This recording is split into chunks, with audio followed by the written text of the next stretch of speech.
আজকে আমি ইলিশ মাছ দিয়ে লাউ পাতা দিয়ে ভাপা করব। এই সব কিছু দেবো। কষিয়ে দিলাম।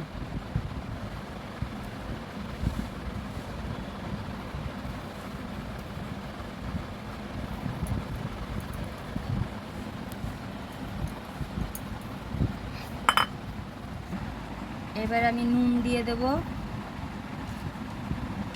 হলুদ দিয়ে দেব,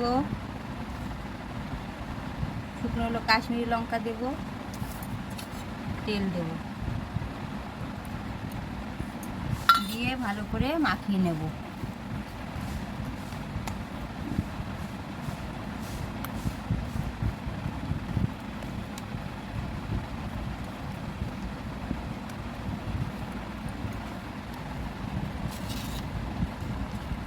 মাখিয়ে একটু রেখে দেবো, 30 মিনিটের জন্য রেখে দেবো।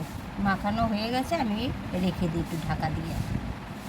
লাউ পাতাটা নিয়েছি, এবার একে একে করে লাউ পাতাটা নিয়েছি, এবারে সাজাবো। একটু সর্ষের তেল দিলাম পাতাটার মধ্যে,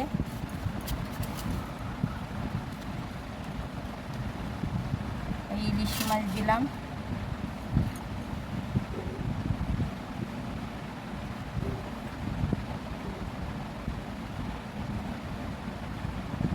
এটা কাঁচা লঙ্কা দিলাম, একটু কাঁচা তেল দিলাম,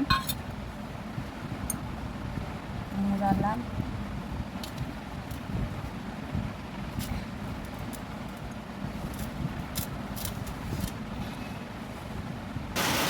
আমার সাজানো হয়ে গেছে, এবার আমি গ্যাস জ্বালাবো। আমি তাওয়ার মধ্যে সর্ষের তেল দিয়ে দিলাম, একটু গরম করে নেব। তেল গরম হয়ে গেছে, গ্যাসটা আমি আস্তে দেব। এবার এক এক করে দিয়ে দেব।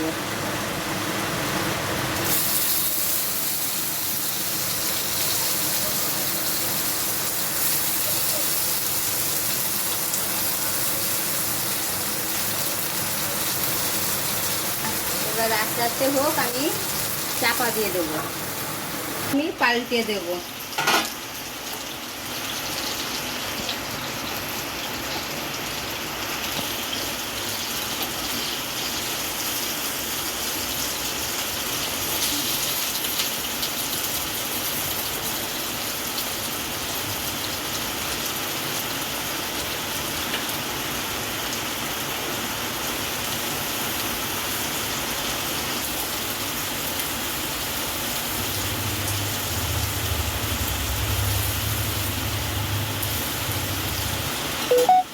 ঢাকা দিয়ে দেব।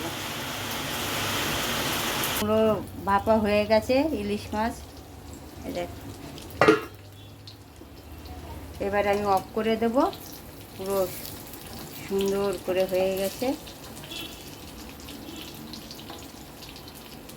এই দেখুন আমার কি সুন্দর ভাপাটা হয়েছে, একদম সেদ্ধ হয়ে গেছে পুরো।